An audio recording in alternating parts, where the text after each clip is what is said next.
Welcome to TSET. This is Eeshwar Kumar. ఈ వీడియోలో మనం ఇంటర్నేషనల్ బౌండరీస్ ఆఫ్ ఇండియాస్ గురించి డిస్కస్ చేసుకోబోతున్నాం. అంటే లైక్ భారతదేశము ఏ ఏ దేశాలతో సరిహద్దులను కలిగి ఉంది, ఏ ప్రాంతాలతో కలిగి ఉంది, ఎన్ని కిలోమీటర్ల మేర సరిహద్దుని కలిగి ఉంది, దానికి సంబంధించి వివిధ ఎగ్జామ్స్లో ఎటువంటి క్వశ్చన్స్ని అడిగి ఉన్నారు అనేటువంటి అంశాలన్నీ కూడా మనం డిస్కస్ చేద్దాం. Let us start. సో ముందుగా మనం చూసుకున్నట్లయితే మన భారతదేశము 7 దేశాలతో సరిహద్దుని కలిగి ఉండటం జరిగింది మిత్రమా. లైక్ మనం చూసుకున్నట్లయితే ఇది మ్యాప్ ఇది. సో లైక్ ఈ ప్రాంతంలో ఇండియా ఆఫ్ఘనిస్తాన్తో సరిహద్దుని కలిగి ఉంది. సో 106 కిలోమీటర్స్ మేర సరిహద్దుని కలిగి ఉంది ఇండియా. ఈ ప్రాంతంలో India Pakistan, India China. Okay, so ఇంక ఇటు సైడ్ వస్తే మనకి అంటే లైక్ శ్రీలంకతో కూడా బౌండరీని కలిగి ఉన్నాం, మ్యారిటైమ్ బౌండరీని కలిగి ఉన్నాం. దాని తర్వాత బంగ్లాదేశ్ కానీ, మయన్మారు, నేపాలు, భూటాన్. సో ఈ దేశాలతో మనం సరిహద్దుని కలిగి ఉన్నాం. టోటల్గా 7 కంట్రీస్తో India sharing boundary and border.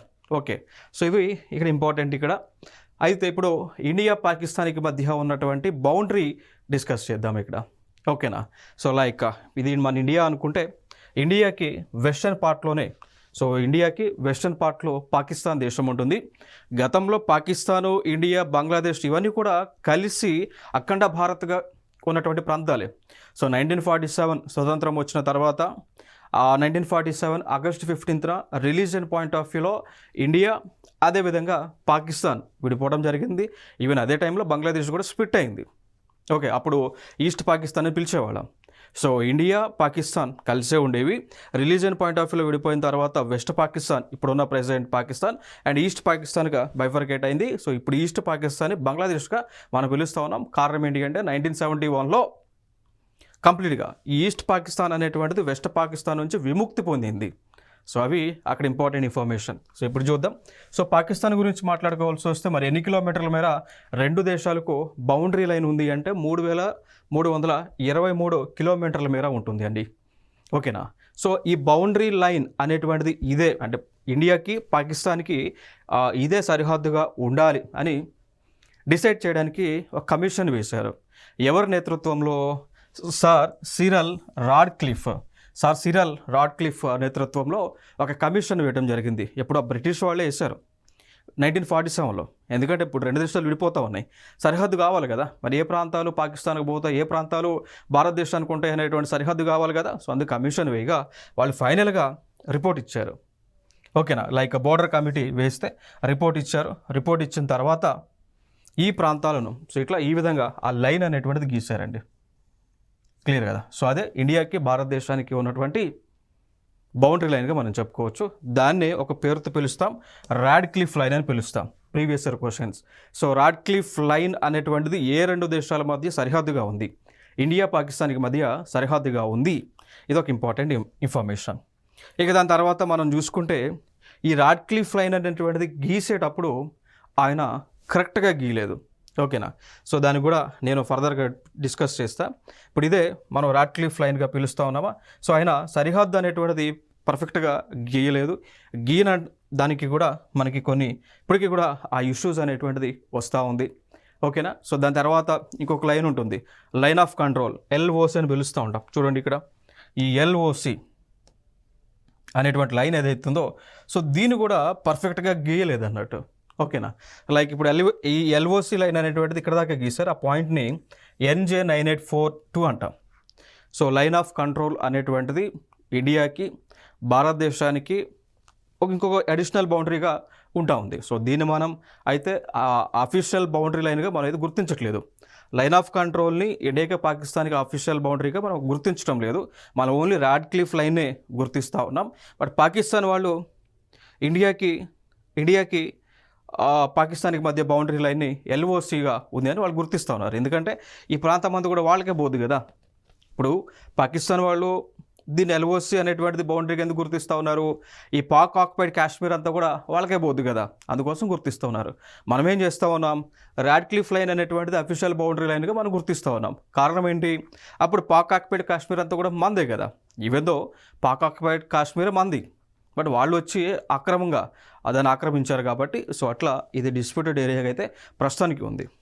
అయితే ఎల్ఓసి లైన్ని డ్రా చేసేటప్పుడు దీన్ని డిసైడ్ చేసేటప్పుడు ఓన్లీ ఇక్కడ వరకే డిసైడ్ చేశారు, లైక్ ఎన్జే 9842 అనేటువంటిది. మిగిలినటువంటి ప్రాంతాన్ని డిసైడ్ చేయలేదు. సో ఇక్కడ ఏం జరిగింది, అప్పుడు ఈ పాకిస్తాన్ వాళ్ళు వచ్చేసి ఈ ఎన్జే 9842 ప్రాంతం పైన ఏదైతే ప్రాంతం ఉందో దాన్ని సియాచిన్ గ్లేషియర్ అంటారు, దాన్ని వాళ్ళు ఆక్రమించే ప్రయత్నం చేశారు అండి. వెంటనే కోర్స్ మన ఇండియన్ గవర్నమెంట్ రిటాలియేట్ చేసి ఫైనల్గా ఈ సియాచిన్ గ్లేషియర్ని మనం కైవసం చేసుకున్నాం. ఇప్పుడు మన కంట్రోల్లోనే ఉంటుంది.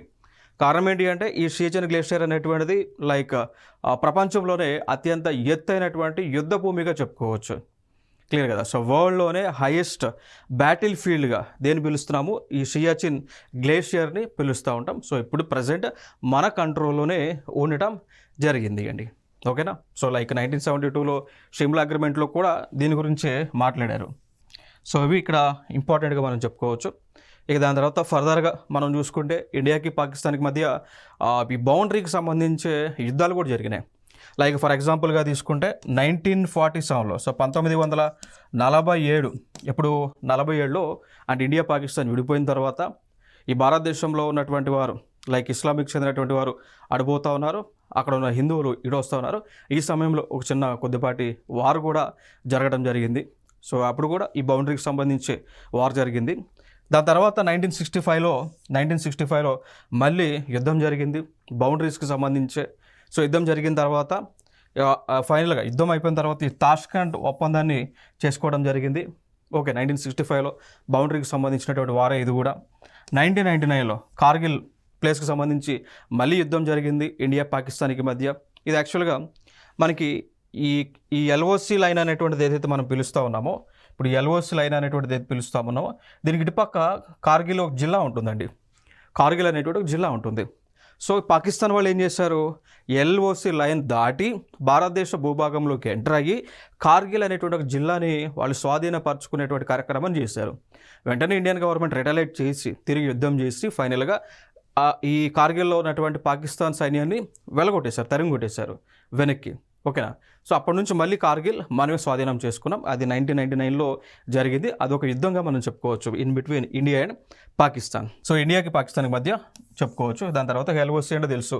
So line of control A రెండు దేశాల మధ్య ఒక బౌండరీగా ఉంది అన్నప్పుడు ఇండియా పాకిస్తాన్కి మధ్య. రాట్క్లిఫ్ ఏ దేశాలకు మధ్య బౌండరీగా ఉంది, ఇండియా పాకిస్తాన్కి మధ్య. సో ఈ రెండు కూడా గుర్తుపెట్టుకోండి, తరచుగా అడుగుతూ ఉన్నారు. లైక్ రాట్క్లిఫ్ లైన్ అడుగుతూ ఉన్నారు, ఎల్ఓసిని కూడా అడుగుతూ ఉన్నారు. ఓకేనా. సో రెండు వెరీ ఇంపార్టెంట్. మనం ఇంకొక దేశం మనం చూసుకుంటే లైక్ ఇండియా చైనా గురించి మనం మాట్లాడుకోవచ్చు. సో ఇండియాకి చైనాకి మధ్య కూడా బోర్డర్ ఉంది. ఓకేనా. సో లైక్ మనం చూసుకుంటే సరిహద్దే ఉంది, భూ సరిహద్దే ఉంది. 3488 కిలోమీటర్ల మేర భూ సరిహద్దు అయితే ఉండటం జరిగింది. అయితే ఇంకొక అంశం ఏంటి అంటే బ్రిటిష్ వాళ్ళు భారతదేశాన్ని పరిపాలించినటువంటి సమయంలో లైక్ 1914లో ఒక కమిషన్ వేశారండి. సో ఆ కమిషన్ ఎవరు ఆధ్వర్యంలో ఉంది, సార్ హెన్రీ మెక్మోహన్ అనేటువంటి ఒక బ్రిటిషర్ ఆధ్వర్యంలో కమిషన్ వేశారు. సో ఆ కమిషన్ దేనికి వేశారంటే ఇండియాకి చైనాకి మధ్య ఉన్నటువంటి సరిహద్దుని డిసైడ్ చేయడానికి కమిషన్ వేశారు. ఏ ప్రాంతంలో, అరుణాచల్ ప్రదేశ్ ప్రాంతంలో బౌండరీ లైన్ డిసైడ్ చేయడానికి కమిషన్ వేశారు. సో ఫైనల్గా ఈ 1914లో ఈ సార్ హెన్రీ మెక్మోహన్ ఆధ్వర్యంలో వేసినటువంటి కమిషన్ రిపోర్ట్ ఇచ్చి ఏమన్నారు అంటే లైక్ ఇప్పుడు చూడవచ్చు మనం, లైక్ మెక్మోహన్ లైన్ అనేటువంటిది డ్రా చేశారు. సో ఫర్ ఎగ్జాంపుల్గా నేను ఆ మెక్మోహన్ లైన్ని మీకు చూపిస్తా, చూడండి. ఇక్కడ ఈ లైన్ అండి.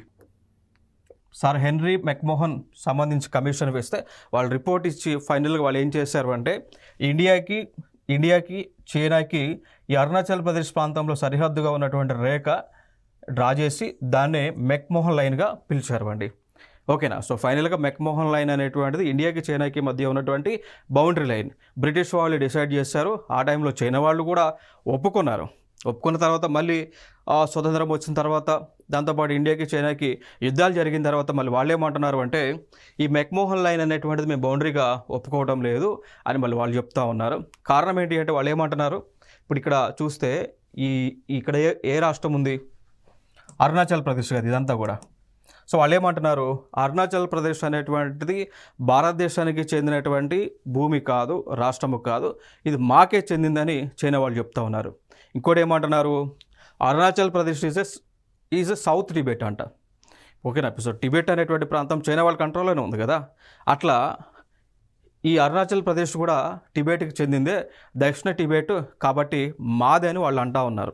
బట్ మనమైతే ఒప్పుకోం కదా. సో మనం ఒప్పుకోం, ఎవరు కూడా ఒప్పుకోం కాబట్టి సో ఫైనల్గా మనం కూడా ఈ మెక్మోహన్ లైన్ అనేటువంటి దాన్ని ఇండియా రెండు దేశాల మధ్య బౌండరీగా ట్రీట్ చేస్తాను. అంటే మనం డిసైడ్ చేసాం, ఫైనలైజ్ అయిపోయింది గదంతే. ఎవరు చెప్పినా కూడా మన ఇండియా మనం వినాం కదా.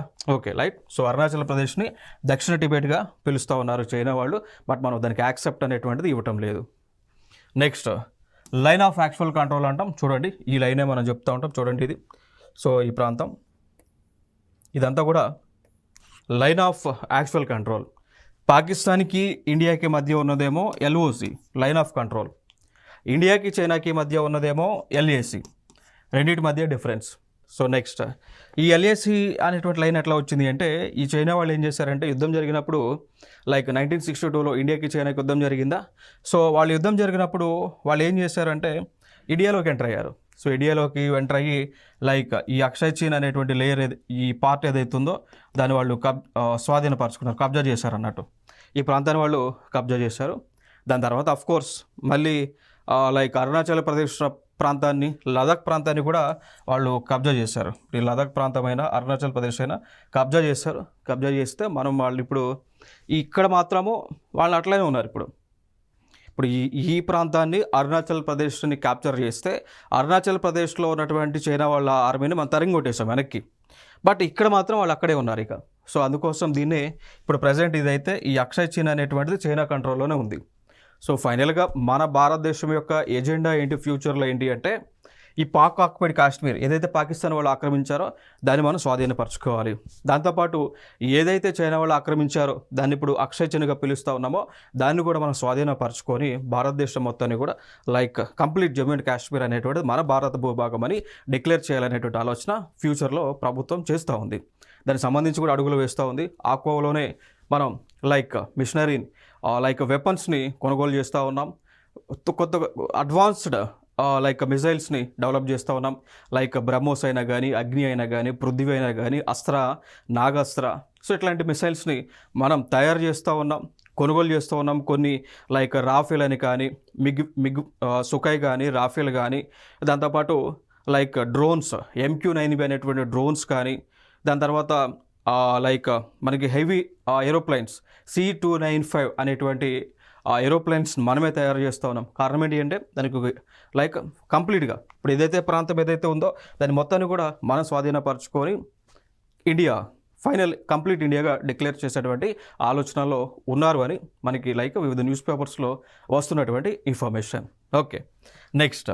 సో ఫైనల్గా అరుణాచల్ ప్రదేశ్ మనదే, వాళ్ళు కాదు వాళ్ళది అంటూ ఉన్నారు. సో స్టిల్ ఇష్యూస్ అనేటువంటివి నడుస్తూ ఉన్నాయి. సో మెయిన్గా ప్రస్తుతము ఇండియాకి చైనాకి మధ్య ఉన్నటువంటి డిస్ప్యూటెడ్ ఏరియాస్, వివాదమైనటువంటి కొన్ని ప్లేసెస్ మనం చూసుకుంటే ఒకటి గాల్వాన్ వ్యాలీ ఈ ప్రాంతంలో ఉంటుంది. దాంతోపాటు అక్షయ్ చిన్, line of control, Tawang, McMahon line. Okay. So ఇవి ఇండియాకి చైనాకి మధ్య ఉన్నటువంటి వివాదమైనటువంటి ప్లేసెస్ అవి. దాని తర్వాత ఇంకొక ప్లేసెస్ మనం చూసుకుంటే డొక్లాము, డెమ్చాక్, పాంగాంగ్సో లేక్కి సంబంధించి వివాదమైనటువంటి ప్లేసెస్ అండి. ఓకేనా. సో ఇక్కడ చూడండి ఈ దిప్సాంగ్ ప్లెయిన్స్ కానీ, డెమ్చోక్ కానీ, ఇక్కడ పాంగ్సాంగ్ లేక్ అని ఉంటుంది ఇక్కడ సరస్సు. సో అవి వివాదమైనటువంటివి. అయితే ఇటీవల మనకి లైక్ 16వ బ్రిక్స్ సమ్మిట్ జరిగింది రష్యాలో. 16వ బ్రిక్స్ సమ్మిట్ రష్యాలో జరగగా ఇక్కడ మనకి ఇండియాకి చెందినటువంటి PM నరేంద్ర మోడీ గారు, చైనాకి చెందినటువంటి ఆ దేశం యొక్క ప్రెసిడెంట్ అయినటువంటి జీ జిన్ పింగ్ వీళ్ళిద్దరూ కూడా కలిసి, సో ఇండియన్ PM, చైనా యొక్క ప్రెసిడెంట్ వీళ్ళిద్దరూ కూడా కలిసి అగ్రిమెంట్ చేసుకున్నారు. దాన్నే మనం పిలుస్తాము డిస్ఎంగేజ్మెంట్ అగ్రిమెంట్ అంటాం. డిస్ఎంగేజ్మెంట్ అగ్రిమెంట్ అని మనము పిలుస్తూ ఉన్నామండి. క్లియర్ కదా. సో డిస్ఎంగేజ్మెంట్ అగ్రిమెంట్గా పిలుస్తూ ఉన్నాం. సో ఫైనల్గా రెండు దేశాల యొక్క అధినేతలు చేసుకున్నారు. ఎందుకు అంటే ఈ ప్రాంతాల్లో ఇప్పుడు ఈ దిప్సాంగ్ ప్లెయిన్స్లో ఇండియన్ ఆర్మీ ఉంది, చైనా ఆర్మీ ఉంది. డెమ్చాక్లో ఇండియన్ ఆర్మీ ఉంది, చైనా ఆర్మీ ఉంది. పాంగ్సాంగ్ లేక్ దగ్గర కూడా ఇండియన్ ఆర్మీ, చైనా ఆర్మీ కూడా కంప్లీట్గా పహారా కాస్తూ ఉన్నారు. ఇప్పుడు కూడా టెన్షన్స్ ఉంటా ఉన్నాయి. అంటే లైక్ మన వాళ్ళపైన అటాక్ చేస్తామని, వాళ్ళు మనపైన అటాక్ చేస్తామని ఇప్పుడు కూడా టెన్షన్ ఉన్నాయి కదా. సో దాన్ని రెడ్యూస్ చేయడానికి అది లేకుండా ఫైనల్గా రెండు దేశాధినేతలు ఏం చేశారు అంటే ఏ ఆర్మీ వాళ్ళు ఆర్మీ వెనక్కి వచ్చేసేయండి. ఇక్కడ నుంచి ఇండియన్ ఆర్మీ వెనక్కి వచ్చేసింది. అటుపక్క చైనా వాళ్ళ ఆర్మీ అక్కడ వెళ్ళిపోయింది ఇక. సో ఇప్పుడు ఏదైతే మనకు బౌండరీ లైన్ ఇక్కడ ఏదైతే ఉందో సో అదే బౌండరీ లైన్ ఉంటుంది.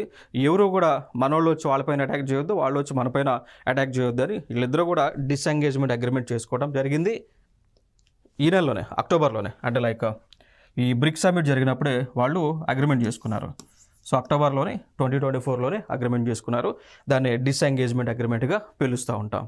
నెక్స్ట్ ఇండియా బంగ్లాదేశ్ గురించి మాట్లాడాల్సి వస్తే బౌండరీ లైన్ వచ్చేసి 4096 కిలోమీటర్స్ ఉంటుంది. సో అతిపెద్ద బౌండరీ లైన్ అన్నట్టు. సో ఇండియా బంగ్లాదేశ్తో ఉన్నటువంటి సరిహద్దు ఏదైతే ఉందో ఇది భారతదేశంలోనే అతిపెద్ద సరిహద్దు.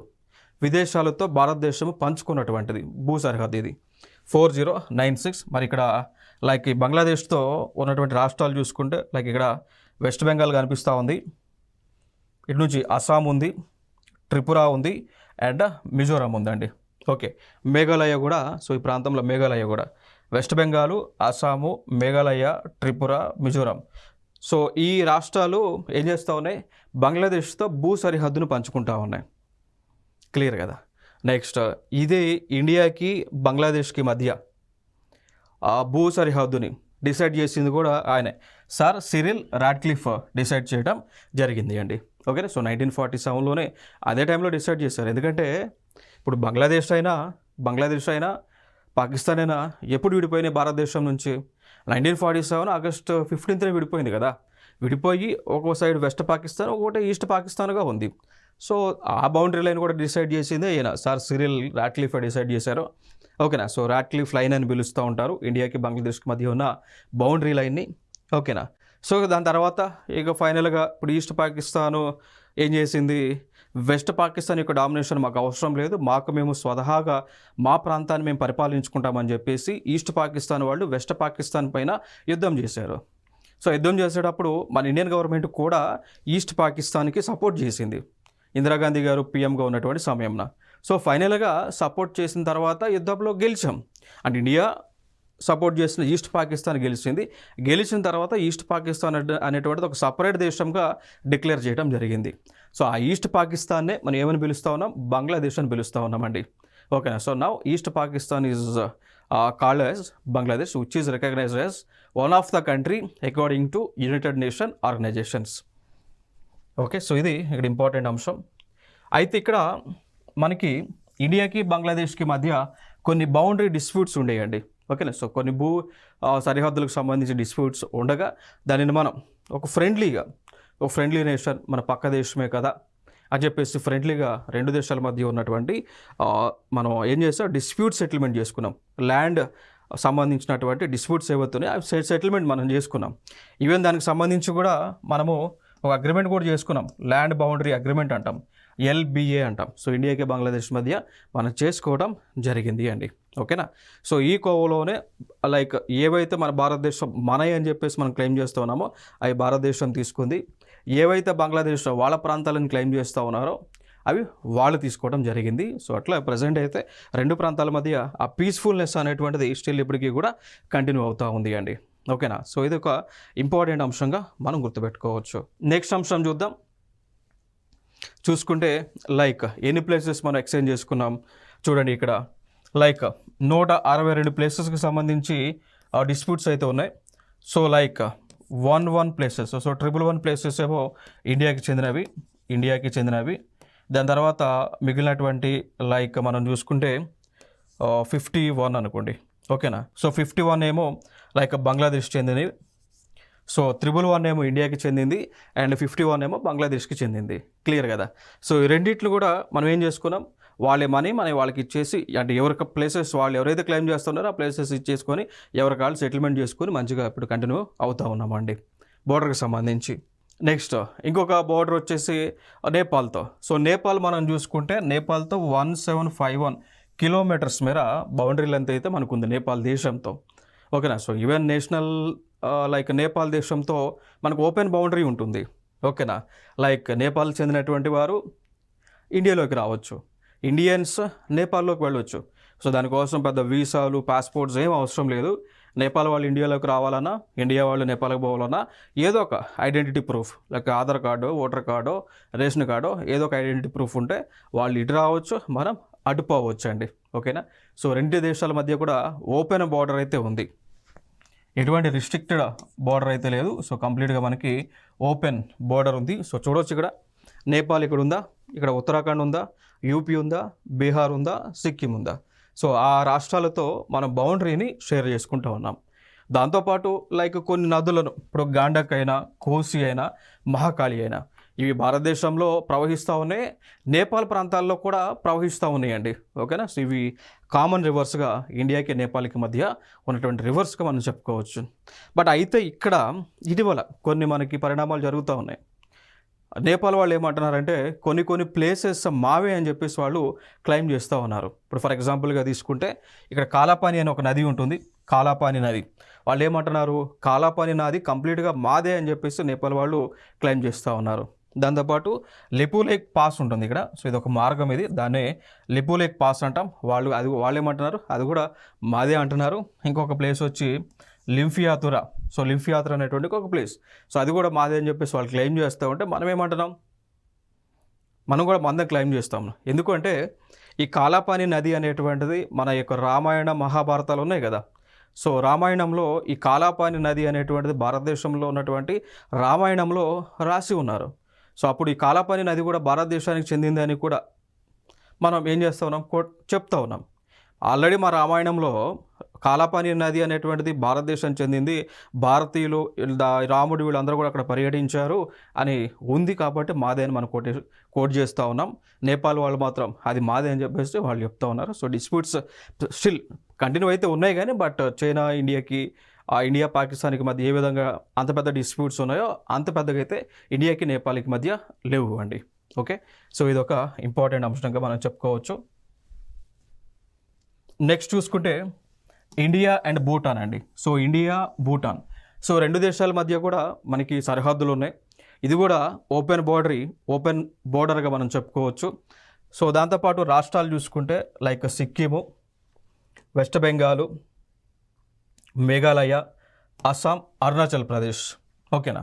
లైక్ ఇక్కడ చూడండి, నాట్ మేఘాలయ, చూడండి ఇక్కడ లైక్ వెస్ట్ బెంగాల్ భూటాన్తో షేర్ ఉంది, సిక్కిం ఉంది, ఇటు పక్క అరుణాచల్ ప్రదేశ్ ఉంది, నెక్స్ట్ అస్సాం ఉంది, కింద నుంచి చూసుకుంటే లైక్ ఈ బెంగాల్ కూడా ఉంది చూడండి ఇక్కడ, లైక్ బీహార్ ఉంది, యూపీ ఉంది, ఉత్తరాఖండ్ ఉంది, పశ్చిమ బెంగాల్ ఉంది, సిక్కిం ఉంది. సో ఈ రాష్ట్రాలు భూటాన్ దేశంతో సరిహద్దుని పంచుకుంటూ ఉన్నాయి. సో వీళ్ళకి కూడా మనకి ఉన్నటువంటి బౌండరీ వచ్చేసి ఓపెన్ బౌండరీ అండి. ఓకేనా. సో లైక్ కంప్లీట్గా ఇప్పుడు మనం చూసామనుకోండి, ఇండియా పాకిస్తాన్కి మధ్య ఫెన్సింగ్ ఉంటుంది. మనం ఒక ఎలక్ట్రిక్ ఫెన్సింగ్ని నిర్మించుకున్నాం, ఒక ప్రాపర్ బౌండరీ ఉంటుంది. బట్ ఇక్కడ ఇండియాకి పోవడానికి ఆ విధంగా లేదు. ఈవెన్ ఇండియా నేపాల్కి కూడా ఆ ప్రాపర్ ఫెన్సింగ్ అనేటువంటిది లేదు. వాళ్ళు ఇటు వస్తూ ఉన్నారు, మనం ఆడ పోతూ ఉన్నాం. ఈవెన్ నేపాల్తో కూడా మనకు సంబంధాలు ఉన్నాయి, లైక్ రోటీ బేటీ సంబంధాలు ఉన్నాయి నేపాల్తో. అంటే లైక్ రోటీ బేటీ అంటే లైక్ నేపాల్ చెందినటువంటి వారిని మన ఇండియన్స్ పెళ్లి చేసుకుంటా ఉన్నారు, ఇండియన్ చెందినటువంటి వారిని నేపాల్ వాళ్ళు పెళ్లి చేసుకుంటా ఉన్నారు. దాన్ని రోటీ బేటీ సంబంధం అంటారు. నేపాల్ చెందినటువంటి వారు ఇండియాలో పనిచేసుకొని ఎంప్లాయ్మెంట్ పొందుతూ ఉన్నారు. In the same way Indians కూడా నేపాల్లో పనిచేస్తూ ఉన్నారు. సో ఈ కాన్సెప్టే రోటీ బేటీ కాన్సెప్ట్ అండి. ఓకే. సో సేమ్ ఈ భూటాన్ ఇష్యూలో కూడా అదే ఉంది. నెక్స్ట్ బౌండరీ లైన్ మనం చూసుకుంటే 699 కిలోమీటర్స్ అయితే బౌండరీ ఉంది, ఓపెన్ బోర్డర్ సిస్టమ్ ఉంది. ఇంకోటి ఇండియాకి భూటాన్కి మధ్య మనకి ఆర్మీ ఉంది, లైక్ పారామిలిటరీ ఫోర్సెస్ ఉన్నాయి. ఫర్ ఎగ్జాంపుల్గా తీసుకుంటే సశస్త్ర సీమబల్గా పిలవచ్చు. సో ఎస్ఎస్బిగా పిలవచ్చు అండి. సో సశస్త్ర సీమబల్ ఎస్ఎస్బి అంటాం. సో ఈ ఫోర్స్ అయితే అక్కడ ఉండడం జరిగింది. అఫ్కోర్స్ దీన్ని రిక్రూట్మెంట్ చేసుకునేది మన భారతదేశమే ఇక్కడ రిక్రూట్మెంట్ చేస్తూ ఉంది. ఈ యొక్క ఎస్ఎస్బి అనేటువంటిది రెండు దేశాల మధ్య లైక్ పారామిలిటరీ ఫోర్సెస్గా ఉన్నాయండి. ఇంకొక దేశం మయన్మార్, ఇండియా అండ్ మయన్మార్ ఉంది. సో 1643 కిలోమీటర్ల మేర. సో రాష్ట్రాలు మనం చూసుకుంటే లైక్ మిజోరాం, మణిపూరు, నాగాల్యాండ్, అరుణాచల్ ప్రదేశ్ ఉన్నాయి. దాని తర్వాత కొండ ప్రాంతాలు కూడా ఉన్నాయి, లైక్ నాగా హిల్స్ అని, పట్కా హిల్స్ అనేటువంటివి. ఈ ప్రాంతాలు రెండు దేశాల మధ్య బౌండరీగా ఉంది అనేటువంటి అంశం ఇక్కడ మనం గుర్తుపెట్టుకోవాలి. నెక్స్ట్ చూసుకుంటే ఇండియా మయన్మార్ అనేటువంటి దేశం, మీరు ఇక్కడ మ్యాప్లో చూడవచ్చు ఈ మయన్మార్ ప్రాంతం. దీన్నే మనం గతంలో బర్మా అనేటువంటి ప్లేస్తో కూడా పిలిచేవాళ్ళమండి. ఓకేనా. సో బర్మా అనేటువంటి ప్లేస్ ఇక్కడ పిలుస్తూ ఉంటాం ఇండియాకి. ఈ ప్లేస్ మయన్మార్ని. సో మయన్మార్ కూడా భారతదేశానితో సరిహద్దుని కలిగి ఉంది. ఇంకొక అంశం ఇక్కడ ఏంటి అంటే ఇప్పుడు కొన్ని మిలిటెంట్ గ్రూప్స్ ఉన్నాయి. ఇప్పుడు ఫర్ ఎగ్జాంపుల్గా తీసుకుంటే నాగాల్యాండ్లో NSCNK అనేటువంటి ఒక మిలిటెంట్ గ్రూప్ ఉంది. మణిపూర్లో మనం చూసుకుంటే మణిపూర్లో కూడా like Naga and militant groups ఉన్నాయి. సో ఇవి ఎక్కడి నుంచి ఆపరేట్ అవుతూ ఉన్నాయి? మయన్మార్ దేశం నుంచి ఆపరేట్ అవుతూ ఉన్నాయి. సో మయన్మార్ దేశంలో వాళ్ళు అక్కడ ఉండి ఇండియా పైన కుట్రలు కుతంత్రాలన్నీ కూడా ఈ మిలిటెంట్ గ్రూప్స్ చేస్తూ ఉన్నాయి. సో ఈ కోవలో ఇండియాకి మయన్మార్ మధ్య ఈ సంబంధాలు అనేటువంటివి ప్రాపర్గా ఉండటం లేదు. ఎందుకంటే ఇండియా చెందినటువంటి మిలిటెంట్ గ్రూప్స్ ఏవైతే ఉన్నాయో, ఇండియాని ముక్కలుగా చేయాలనేటువంటి ఆలోచనలో ఉన్నటువంటి తీవ్రవాద సంస్థలు ఏవైతే ఉన్నాయో వారికి మయన్మార్ దేశము సపోర్ట్ చేస్తూ ఉంది. అందుకు ఇండియాకి మయన్మార్ మధ్య కొన్ని డిస్ప్యూట్స్ అయితే స్టిల్ ఇప్పటికీ కూడా కంటిన్యూ అవుతూ ఉన్నాయి. నెక్స్ట్ చూసుకుంటే ఆఫ్ఘనిస్తాన్ మనం చూద్దాం. లైక్ 106 కిలోమీటర్స్ మేర బౌండరీని షేర్ చేసుకుంది. వెరీ ఇంపార్టెంట్ ఇది, ఎందుకంటే ప్రీవియస్ ఇయర్ క్వశ్చన్ కూడా.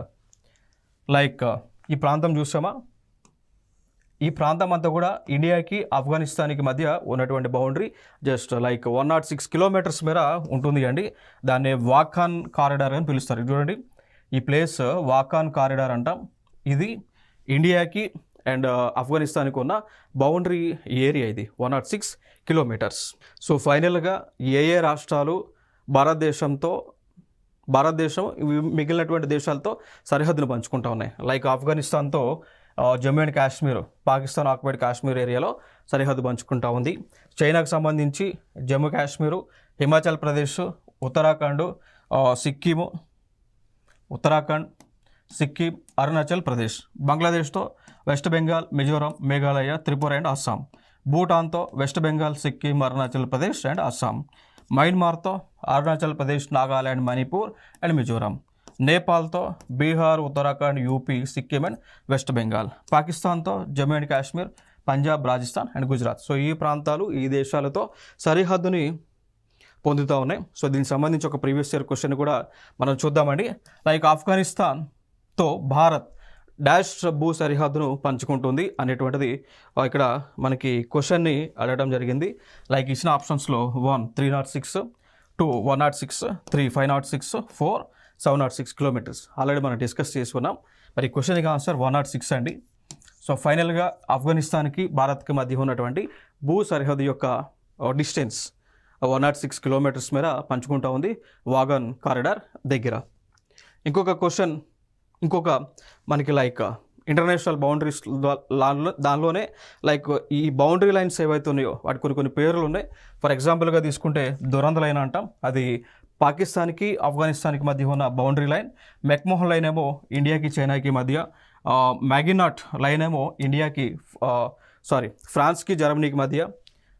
మ్యాగినాట్ లైన్ ఫ్రాన్స్కి జర్మనీకి మధ్య. మన్నెర్హైన్ లైన్ వచ్చేసి రష్యాకి ఫిన్లాండ్కి మధ్య బౌండరీ లైన్ ఇది. అండ్ ఆర్డర్ నెస్సీ లైన్ వచ్చి జర్మనీకి పోలాండ్కి. రాడ్క్లిఫ్ లైన్ ఇండియాకి పాకిస్తాన్కి. ఇదే రాడ్క్లిఫ్ లైన్ ఇండియాకి బంగ్లాదేశ్కి కూడా సరిహద్దుగా ఉంది. ఇంకొక అంశం 16th ప్యారలల్ లైన్ ఏమో నమీబియా, అంగోలాకి. 17th parallel line north and south వియత్నాంకి. 38th ప్యారలల్ లైన్ నార్త్ కొరియాకి, సౌత్ కొరియాకి. 49th ప్యారలల్ లైన్ యుఎస్ఏకి, కెనడాకి. హీడెన్బర్గ్ లైన్ ఏమో జర్మనీకి, పోలాండ్కి మధ్య సరిహద్దు. అండ్ సెఫ్ గ్రేడ్ లైన్ ఏమో జర్మనీకి, ఫ్రాన్స్కి మధ్య సరిహద్దుగా ఉన్నటువంటి లైన్స్ అండి. సో ఇవి ఇంటర్నేషనల్ బౌండరీ లైన్స్. దాంతోపాటు ఇండియా వివిధ దేశాలతో సరిహద్దును పంచుకున్నటువంటి బౌండరీ లైన్స్. సో ఇవన్నీ కూడా మనం డిస్కస్ చేసాం. నెక్స్ట్ వీడియోలో సరికొత్త అంశాలతో మీ ముందుకు రావడం జరుగుతుంది. Thank you so much.